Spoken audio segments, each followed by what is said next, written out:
Israel libera uma nova passagem para a chegada de ajuda humanitária em direção à faixa de Gaza, e enquanto isso a gente tem uma nova constituição sendo votada no Chile. Vamos discutir exatamente quais são os prós e contras de uma constituição, que já vou dar um spoiler para vocês, não deve ser aprovada.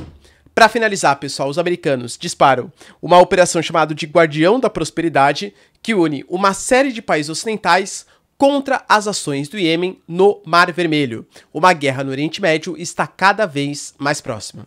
Se vocês querem entender um pouco mais sobre esses assuntos, e muito mais também sobre geografia, geopolítica, atualidades, política, polêmicas, enfim, tudo para você se manter sempre bem atualizado, já se inscreve no canal, deixa seu like e compartilha esse vídeo, que eu, professor Ricardo, conto muito com a sua ajuda. Belezinha?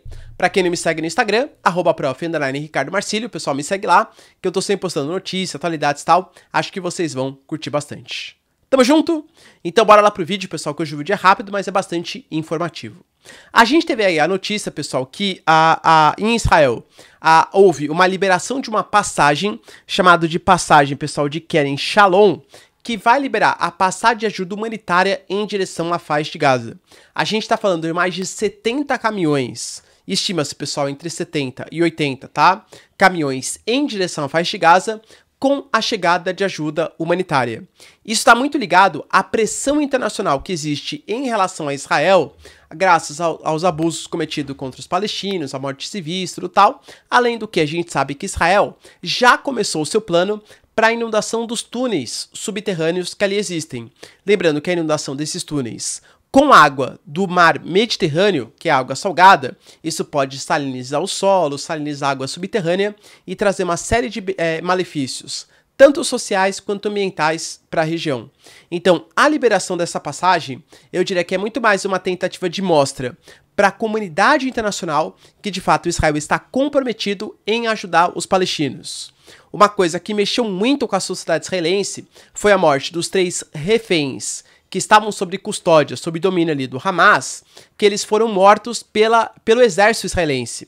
Isso colocou muito, poxa, beleza, isso comoveu a sociedade israelense, porque a gente está falando de filhos, tios, pais, primas, irmãs, enfim, tal, né?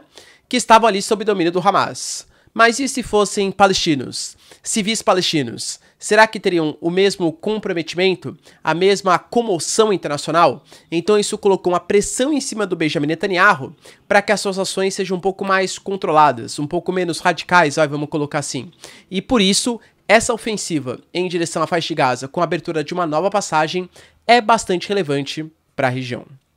Hoje a gente teve, pessoal, também a convocação de um plebiscito, na verdade, uma consulta popular, para saber se de fato a população chilena quer uma nova Constituição. Isso tudo começou lá em 2019, quando a gente teve uma série de manifestações populares, não para fazer essa nova Constituição proposta hoje, mas uma Constituição muito mais à esquerda. Pessoal, na política as coisas mudam constantemente, né? Na época a gente tinha, e aliás ainda tem hoje, tá? Uma grave crise em relação aos aposentados, que recebe, pessoal, uma porcentagem muito pequenininha. Muitos deles, inclusive, vivem com menos da metade de um salário mínimo para conseguir tirar um mês de sobrevivência, pagando remédios, insumos, ali, medicamentos, transporte público, educação pública, saúde pública, etc. O Chile é um país que, desde a última constituição do Pinochet, ex-ditador chileno, cresceu muito, mas cresceu muito baseado numa liberdade econômica muito grande que não trouxe consigo grandes benefícios sociais. Então, hoje o Chile, eu diria, pessoal, na verdade hoje não, né, mas pelo menos então, na época da convocação da Constituição, dessa nova Constituinte, queria uma Constituição que desse garantias de trabalho, educação, saúde, segurança, etc. Só que a gente sabe, pessoal, que benefícios públicos, eles nunca vêm de graça, e a população chilena também soube disso. Então eles convocaram uma nova constituinte, que era uma constituinte muito mais à esquerda, vai do lado esquerdo da força, e colocou a adoção do Estado plurinacional, onde cada uma das comunidades indígenas teria autonomia para fazer e votar suas próprias leis, benefícios do Estado em educação, saúde, transporte, segurança, etc., que representaria aumento dos gastos públicos e, muito possivelmente, se não tivesse uma justificativa da onde arrecadar esses recursos, até mesmo um déficit público no Chile. A população chilena, pessoal, depois de eu diria quase 2 anos aí, né, pensando tudo tal, e vendo essa nova Constituinte que foi votada, vetou a nova Constituição e houve uma dissolução dessa nova Constituinte. Convocou-se uma nova Constituinte, só que essa nova Constituinte, num momento completamente diferente do cenário geopolítico, não só do Chile, mas toda a América Latina. Essa nova Constituinte é uma Constituinte muito mais à direita, que inclusive, pessoal, quando votou, quando propôs essa nova Constituinte, eu diria que é até mais conservadora, até mais à direita, representa menos gastos públicos do que aquela que foi proposta pelo Pinochet na década de 60, década de 70. Tá?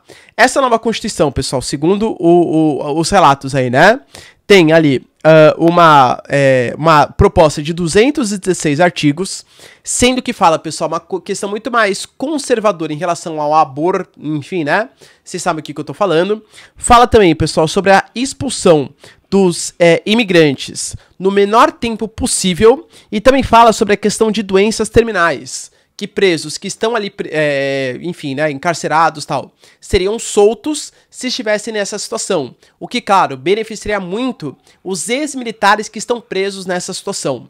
Então eu diria, pessoal, que começou, né, com quase um protesto em relação à Constituição do Pinochet e hoje se comporta mais como um protesto em relação ao protesto que foi o protesto em relação à Constituição do Pinochet. Professor, vai ser aprovada? Aparentemente, tá? Segundo pesquisas preliminares, tem cerca de 38% de apoio somente e possivelmente não vai ser aprovada. Mas, assim, mostra que o Gabriel Boric, um presidente mais à esquerda, a constituinte mais à esquerda que tinha sido convocada, não foi aprovada pelo voto popular. Ou seja, o Chile deve continuar com a mesma Constituição que tinha desde o Pinochet. Vale lembrar, pessoal, que o Boric, que é o atual presidente do Chile, já anunciou que se essa Constituição for vetada, não haverá uma nova votação, pelo menos não durante o seu mandato. E para finalizar, pessoal, talvez o assunto mais importante de todos, que eu venho compartilhando com vocês constantemente, hoje a gente tem o grupo dos Houthis, que é um grupo que atua ali na região do Mar Vermelho e também no Golfo de Aden, no Estreito de Bab al-Mandeb, que é um grupo rebelde que atua muito forte na guerra civil do Iêmen, fortemente apoiado pelo Irã. Ele anunciou, galera, o bloqueio daquela região do Mar Vermelho, impedindo que navios comerciais que fossem comercializar em direção a Israel tivessem as suas ações efetivamente conquistadas. Ou seja, houve ataques contra embarcações norueguesas, embarcações dinamarquesas, embarcações búlgaras, embarcações francesas e até mesmo a embarcações, pessoal, porta-aviões dos Estados Unidos.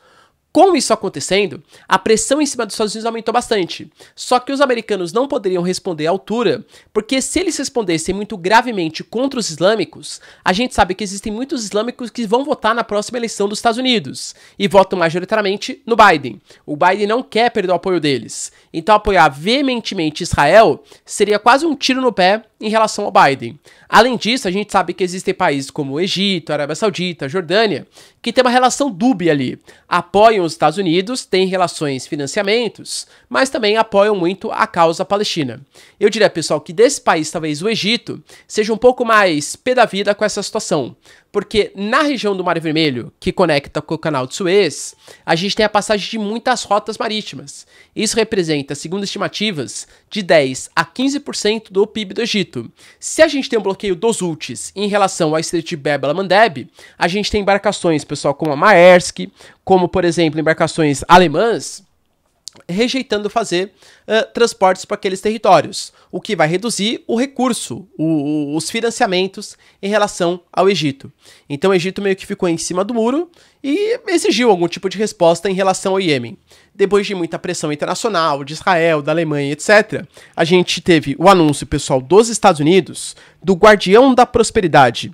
O Lloyd Austin, um representante da Casa Branca, anunciou, pessoal, que Israel, Reino Unido, Itália, Alemanha, França e alguns outros países ocidentais vão fazer uma manobra militar em relação ao fim do bloqueio dos Houthis, para que Israel consiga continuar negociando os seus produtos agrícolas, comerciais e por aí vai. O Irã já anunciou que se algum tipo de ação militar acontecer no Mar Vermelho ou no Estreito de Bab al-Mandeb, o eixo da resistência, com Síria, Iraque, Líbano, Jihad Islâmica, Hezbollah e por aí vai atuar, e isso significa que no Oriente Médio uma guerra está cada vez mais próxima. Mas de fato, pessoal, o Biden, depois de bastante resistência, com medo, eu diria até, da resistência interna dos Estados Unidos e externa, anuncia um plano de ofensiva militar contra os Houthis. Os próximos dias serão decisivos para saber qual vai ser o futuro dos Estados Unidos no meio do Oriente Médio.